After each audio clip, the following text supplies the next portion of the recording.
According to a report published by Dell Technologies and authored by the Institute for the Future, a panel of 20 technology, business, executives, academics, all kinds of people, experts from around the world said the following: 85% of the jobs that will exist in 2030 have not yet been invented. Preparing for a job these days that doesn't exist is compounded by the fact that students entering college or in any four-year field in 2021 may not be prepared for what happens in 2025. But for all of the people who have come into my life over the course of the last several years, one of them once said to me when he was a mere 17 years old, and when I asked him, "What do you want to do when you go and study business?" his answer was as plain as day: "One day when I get out of college, I am going to be in a job that doesn't exist." His name is Andrew Boryk, and he is a former student of mine. I am proud and honored to call him my friend, and he is one of the most forward thinkers I've ever known, because who at 17 is telling you I'm going to get a job that doesn't exist? Because the future isn't something for me to simply step into. I'm going to invent it. Andrew Boryk, welcome to A Climb to the Top.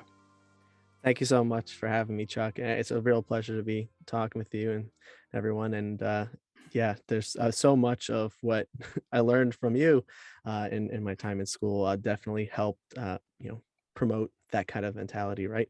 To be able to go and dream big and think about those things that don't exist yet. Well, you made it really easy, because when I think about all the thousands of students that I have taught, you were just a special breed, because you, unlike many others, Andrew, many came in with a predefined notion only because that is the convention. If you're going to be an accounting major, you will become an accountant. If you are a finance major, you'll be a finance, whatever that is. From the moment I met you, in spite of the fact that you were accounting major, you never wavered from this: I'm going to create the future. Was that always you? Or did Yeah, did it hit you one day? no. Yeah, I've been a now software engineer for the past 14 years. I'm a self-taught developer, and really went to school for business to make sure that in entrepreneurship, I want to make sure I'm well-rounded as I go and start different ventures, different businesses, to understand the nitty-gritty details of more than just the technology side of it, but how to actually run the business. But also, I mean, accounting. You think about accounting and development are both very logical systems, Right. and you combine that with I mean, this excitement that I had around creativity and being able to apply that towards product, and that's kind of where you put me today. Oh, I know. I appreciate it. I had nothing to do with it. My job was just to help you get a stage for you to communicate what you wanted to do, and you did it beautifully. Andrew was my student in the School of Business at Mercy College, where I knew him from the time he was a senior in high school, and I watched him evolve over the course of 4 years in college, both in class and outside of the class. Andrew took what was a conventional path as an accounting major to ultimately work for a Fortune 500 company.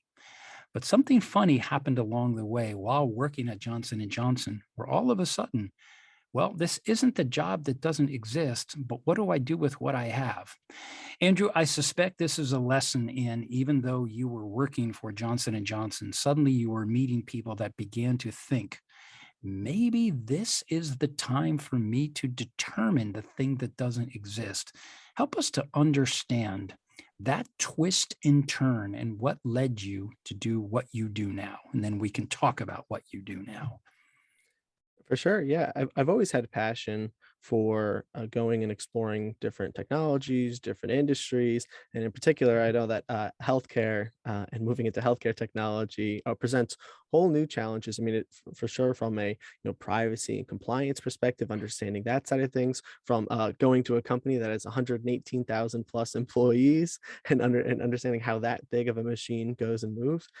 It gave me a lot of opportunities to gain that insight and think about as I eventually wanted to go and get back into startups, into entrepreneurship, understand like, all right, well, this is how these larger companies function. And these are also the areas where, as I go and start my own business, where I want to go and watch and be careful of, right? Because as you're scaling out company where you look at our company, Lunchbox, went from 14 people in a little over a year. Now we're over 200 and something plus.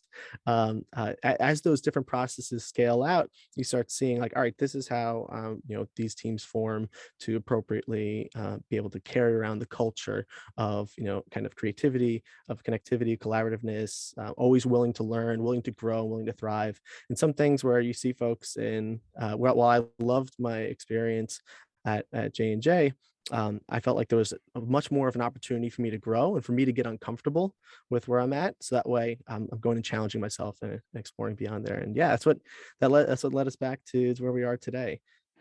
Well, let's talk about this. You are now Chief Innovation Officer and a partner of an organization called Lunchbox.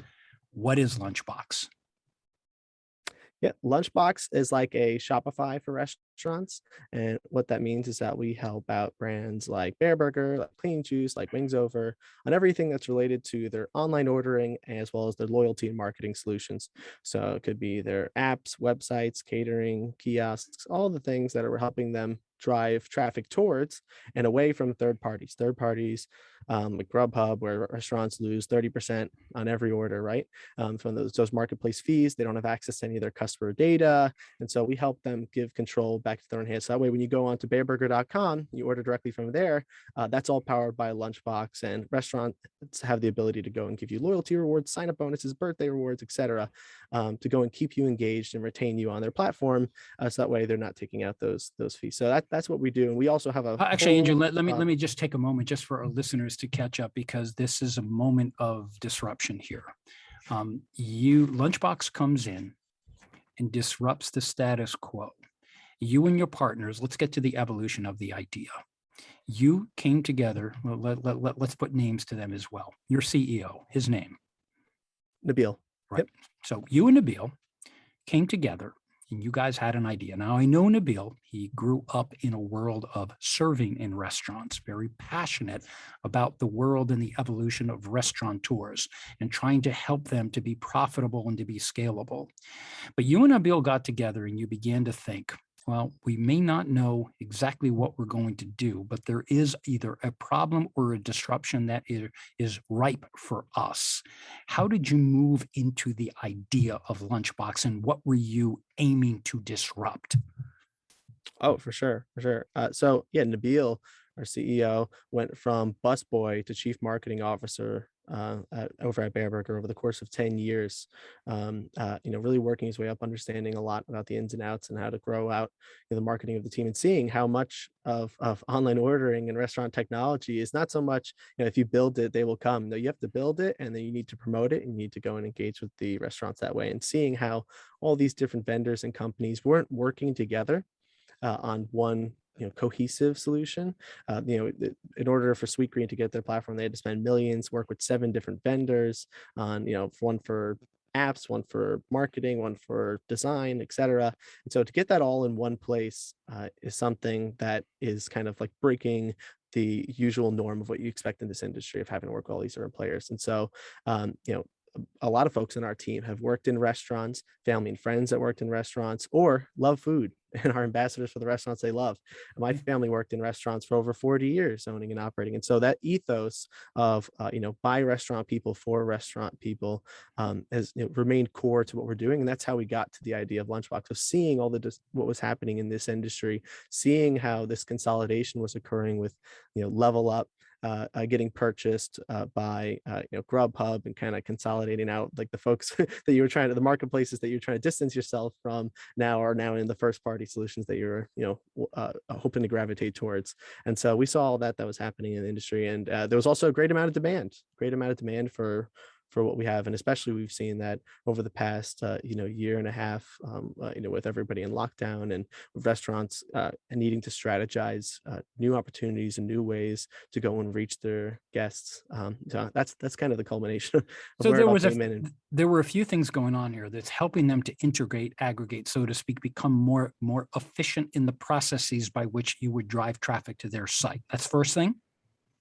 Second thing is, in order for restaurants to do that, there was quite an expense. So they were spending a lot of money that I suspect you felt that money could be better spent. So Lunchbox comes along and disrupts it. So you help them to one, be more efficient, but also to be more profitable? Did they go Yep. together? Yep. And a lot of it, all came from, I mean, all of us in the past startups, this founding team, we've worked together on several different companies, from a college social media to event planning app, agency, and a bunch of stuff in between. And so, a lot of when you say where Lunchbox and where the idea and where it came from, really came from the idea that we really all wanted to work together again. So Mhm. Nabil gave us a call and said, "Hey, I'm trying to get the band back together, Right. and That's let's great. go and work on something." And so this is where we go and landed on for Lunchbox, and because of our mutual backgrounds, experience, and kind of also the education that we saw that we could bring to the industry of how feasible it is to really take control of your online ordering. And so a restaurant then that has an online ordering, they don't have to make it themselves. They don't have to develop it themselves. They use you, powered by Exactly. Lunchbox. Me as a consumer, if I wanted to order onto a restaurant, I would go into lunchbox.co. Is that correct? That's your website? Oh, lunchbox.io. Oh, .io. Okay, thank you. Thank you for that clarity. We go into lunchbox.io. We then order. I would imagine until you came along, that was a very expensive and inefficient process by which restaurants would get that order to me. Now you cut through all of that. Your disruption is now directly, they order and they keep more of that money that would ordinarily have been paid to another company that did it. Exactly. We don't charge any percentage-based fees. We're all flat fee, SaaS model. Yeah. And so with restaurants with us, yeah, once they pay off their SaaS fee, then basically everything that they make from that point forward is for them. And so that's why we find it so important to really empower them with all these different marketing tools like email, push notification, Google, Facebook, all these different things, right? That are baked into our platform in order to help them grow and promote. And when you look at online ordering company, right? Like if you're doing your own first party through your own ordering through your own apps and websites, restaurants on average, you can expect between 4 and 15% usually. And we set a goal for ourselves of 20%. If we can help restaurants do 20% of all their online ordering through their own websites and apps, and 80% came from the marketplaces like Grubhub and DoorDash and all that, that would be considered pretty good. And then on average from this past month, we're doing 46% through their own websites and apps. So it's blowing it out the water. That's pretty And good. I think, You yeah, set a target of 20, you get to 46. You had 14 employees a year ago, and you now have how many? over 200 now. Yeah, Over it's hard to 200. count, keep track of it. We had like 10 people start today. Yeah. Oh, let's back up. And this is a great story because this is a story that every entrepreneur dreams of.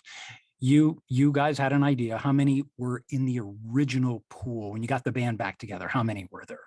We had a founding team of 6. Okay, so you had 6 people. You all had to get together and decide on the division of labor. You then, naturally to me, you were the chief technology officer. Yep. Led the Okay, so you technology, had that correct. idea. Nabil as CEO, and you had other people in their jobs. The company begins to grow, and now I'd imagine one, your job title changed, but what you do for a living, regardless of the title, you're now a different company. What does it feel like to be at a company of 200 versus a company of when you were at 15? Yeah. Well, I think speaking from the co-founder lens, it doesn't matter necessarily what your real title is. Once you have co-founder in there, you kind of expect it to just do everything, do a lot more than what it is. No Yeah. surprise on So, you, but I get that. so when you think about a team of 14, I mean, I think what we see here is just having these resources, like in terms of money and having time now, because you have so many different people, Right. and all the awesome team that we've seen grow, that also melds with our culture, melds with our ethos and our mission of empowering restaurants. Really, what that enables you to do is to be able to accomplish so much more, and then also scale out these things that when you're a team of 14, since everybody's so spread thin, you're really just hyper focused on like, all right, how am I going to solve make these one big bet, make the solve for this one particular restaurant partner, versus now like we're able to go and actually explore a lot more avenues. And that's why in this role as the head of innovation, there's a lot of opportunity to see, all right, what are these different opportunities that that before we weren't able to go and tackle, and that now that we have these resources, we can go and actually explore and continue to be that company that folks say, wow, Lunchbox is not your typical SaaS company. Mhm. And so that's what our vision and mission is there, not to go and not just be a better restaurant tech company, but also to just be an innovative company and the kind of spearhead the way through the industry for that. And if you had to communicate the mission, if you were talking to a restaurant right now and he said to you, Andrew, you got 15 seconds. What's your mission and how is it going to help me? What would you tell them? Our mission has always been to empower restaurants. A lot of the times when you are going and getting into all these different online ordering softwares, you're paying for all these different fragmented pieces. Lunchbox goes and combines it all into one solution. You get your website, you get your app, you get your marketing piece, platform, and we take all the heavy lifting that was normally on your shoulders, and we put it all into our system, all onto our platform. You get all the, take out all of that red tape and all of the the extra fees and here and that restaurants, operators can't necessarily handle. They need to be spending time in the kitchen, they need to be Yeah. spending time on the floors, they need to be spending time in the back office. We go and we take that on for them, because of all these different automations and the platform we've put in place. And so it's all about empowering restaurants. You must have been alleviating them of so many of the headaches that come that have nothing to do with cooking the food or serving their patrons.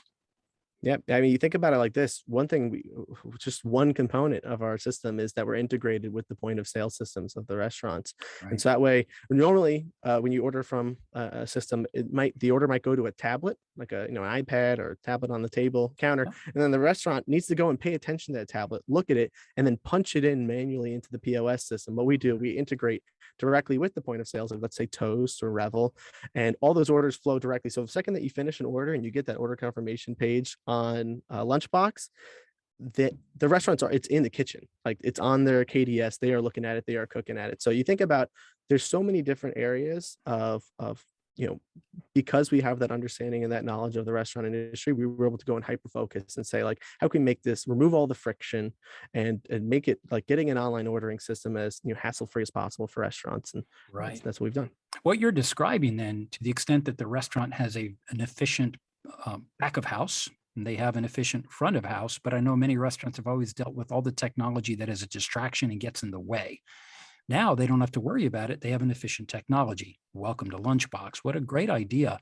And yet, here we are. You have done a whole lot of things. What have you learned about yourself through all of this evolution? No, that's a great question. I think a lot of what I've learned about myself is that, especially in through all this growth and everything that's been happening over the past couple years, is how quickly and how important it is to know how to adapt and to know how to mold to the kind of the different circumstances, different situations that you're getting involved in, different roles that you need to go and take on. A lot of what I was doing before was really going and learning a lot about the technology, learning a lot about the business side, learning a lot about whatever it is, right? Getting hyper focused, Yeah. but realizing that once you go and are in this situation, you're in the real world, and you are building and scaling out the business in this way. Um, Being able to say, like, all right, uh, I need to build a team around that I can depend on, that can operate autonomously. Micromanagement is just not a you can't in the startup. That's You don't have impossible that to go luxury, and scale that. Yeah, exactly. You need to go and be able to have folks that you trust, right? that they can go and execute on all these different pieces. And yeah, I think that's that. So much of what I've learned here is that, and then also heavily relying on advisors and seeking out knowledge from other folks in the industry. I definitely recommend for anybody to find at least one other advisor, somebody who is where you want to be, not Right. somebody who you are at right now. You can definitely surround yourself with peers that you can go and talk that are in the same situations where you are right now. But I definitely recommend like having those kind of folks that help. And that's so much of what's helped me, is being able to have advisors that say, like, hey, listen, I want to get to where the stage where you're at and or operate at the capacity that you are.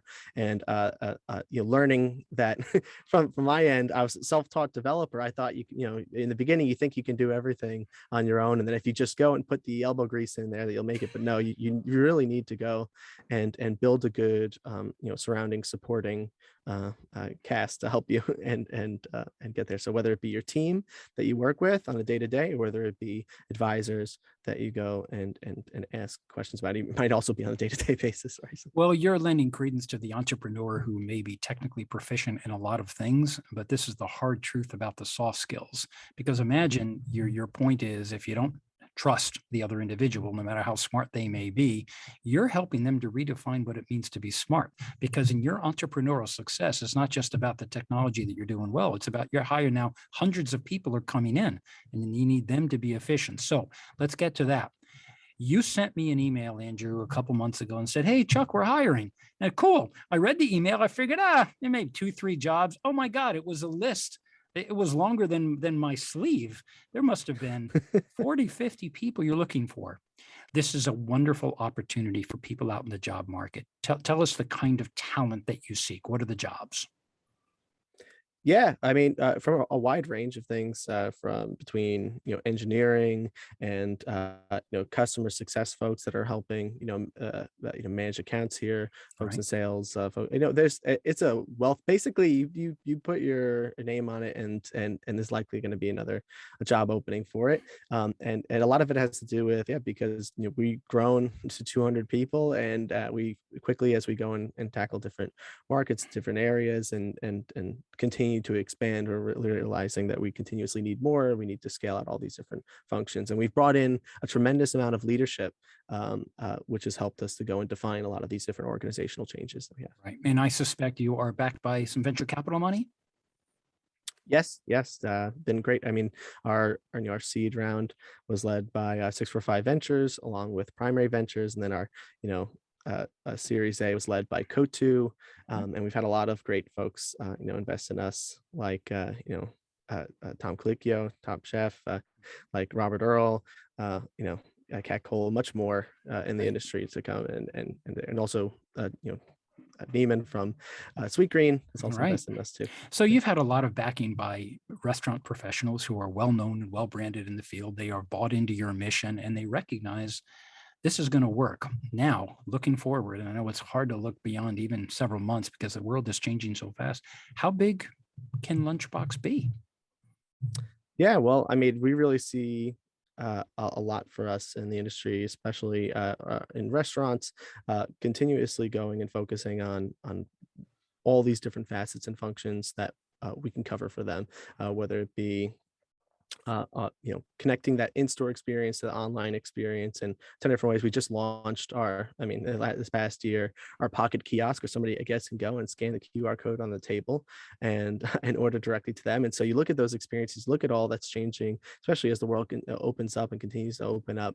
Where Lunchbox can go and fit in and plug in these holes. There's a lot from without sharing too much on here, a lot from a technology perspective Yeah. that we continue to go and expand upon. I think us being a very API friendly company, not just having a system that folks can go and get, and leverage our front end and back end, but also building out their own UIs and interfaces on top of that. There's plenty of area for us there, and also expanding potentially, outside of our current sphere of influence, which is like looking more at the US, being able to explore other markets and areas there. Well, So in particular, we see our biggest focus right now is on as well on ghost kitchens. The concept of ghost kitchen is a restaurant doesn't necessarily have a ghost kitchen doesn't have any dine-in or any front of house. Instead, all they have is a kitchen, and they might be producing 10 different brands out of that kitchen, 10 different menus.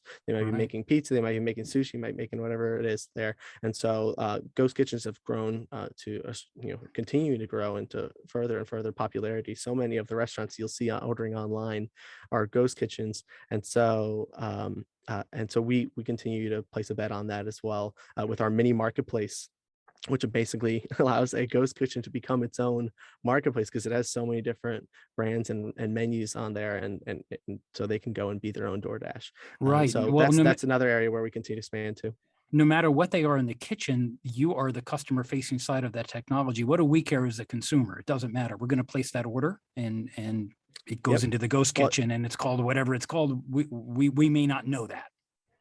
yeah, and then also, I mean, with all of our partners, with all the websites and apps that we have, the guest always manages just one login. So they have one login that they can go and log into any of our partners, Yep. and that way you don't have to worry about re-entering credit card information Right. or changing out your delivery address or anything like that. It's like you kind of go from one place to another, and you can feel like all that friction is removed, because I think that's what a pain point that a lot of folks have is that they want to order directly from in the restaurant, but another restaurant is another login. And so here at Lunchbox, we've gone and unified all of that and consolidated that. Single point of entry, process efficiencies. Andrew, this is great. Yep. Now let's review again for those that may not know your story. Where do we find Lunchbox? Tell us the website again.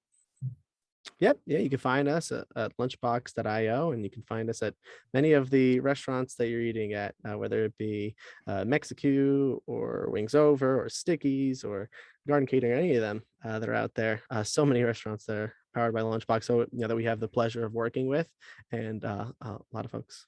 Well, let me conclude here with the big thing that allows you to speak directly to the listeners, because we are available on Amazon, Spotify, YouTube, Apple, C-Suite Network. We have constituents from a variety of different places, but a lot of entrepreneurs, Andrew, plug in and they want to hear the stories of others.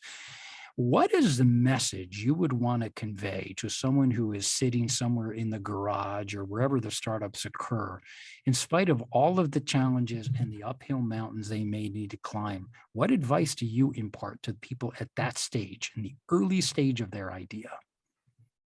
Yeah, well, I think this is big advice that I usually give to a lot of folks that are especially getting started, whether it be on anything. You can be getting started as in a graphic design career and a coding career and a business career. Is that there's always going to be these big hurdles that you have to go in. Like, so when I was first learning how software development, kind of you get really excited. There's the excitement peak, right? Right. Until all of a sudden, maybe at some point, you're going to hit the spot where like, oh, this is getting real now. The Oops, there challenges that I'm goes facing so much gravity. harder, and so you have to go and work through that challenge. And then after you've worked through that obstacle, then all of a sudden you hit the next hockey stick, right? Right. All right, well, now I'm starting to get more advanced. I'm learning a lot more technology here. And then all of a sudden, boom, you hit the second hurdle. And so the same thing, and process continues and continues forever. It's just you'll always, if you're not growing and you're not hitting yourself, you're not challenging yourself with those obstacles. It's not something you're not challenging yourself enough, and you're not going to go and achieve what you want to. And so if somebody that's going is maybe, and we started off in a basement. So if you're in a basement, if you're in a garage or wherever it might be, and you might be finding yourself at one of those stages, either the excitement stage, or I am hitting the hurdle. I don't know if I can do this any further. And kind of the goal is to go and assess, look at yourself and say, hey, listen, uh, uh, how can I go and surround myself, not just with individuals, like a great team. And you could see that how much having a great team really spearheaded the growth of Lunchbox and the inception of Lunchbox, of us just wanting to come together. Or how can I go and seek out support from advisors, mentors, or anybody out there that can go and tell me a little bit more about how I can get past this point or get to the next point. I think that's so much of what I'm seeing out there is not no one, I'm not writing any new books here or providing any new material here. So much of this is guidance and insight and knowledge from all these different other folks in the industry, and everything that's been happened in the past and going forward, and seeking knowledge from that. Well, you're boiling it down to the magic forms of resistance. Of everything's trying to resist you against your way, but what you're Hmm. really doing is you are resilient. You are persevering and persisting through all of those things that are trying to knock you out. You're saying, no, okay, that's all well and good, but you're climbing that mountain one step at a time. And Andrew, let me state on a more personal level how proud I am of you. Having known you from the time that you were 17, you stood up in my class absolutely fearless for 4 or 5 years, however long we were together. And it was wonderful to see this, because I had no doubt when you told me I'm going to have a job that doesn't exist. I could not have predicted that you would be the chief innovation officer for a company called Lunchbox. And until we had lunch a couple of years ago, I didn't even know what it was. But my goodness, it's great to see you succeeding, and your Lunchbox really coming in with your integrity, your enthusiasm. The love of what you guys do is infectious, and it is a pleasure to watch you climbing this wonderful mountain. Well done, Andrew. Thank you so much, Chuck. And I just gotta say, for everybody, like, life is no straight road. There's so many different turns that you take, and areas where you don't know how the heck you're going to get back to that goal that you had for yourself. And so much of where I am today is just sticking to it, and believing that, like, if you go and take all these different opportunities that come, you go and make something out of it. So I really appreciate being able to speak with you all today. Thank you. You bet. So this is Chuck Garcia. You have listened to or watched A Climb to the Top. You can subscribe to us on YouTube. You can listen to us on Spotify, Apple, Amazon, and the C-Suite Network. You can reach me at Chuck Garcia. We are grateful every week. I think, Andrew, you are our 92nd or 93rd show that we've produced. So it's just been such a blast being able to bring you into this world. And I am so happy for you and Nabil and all of the people at Lunchbox. I continue to wish you guys well.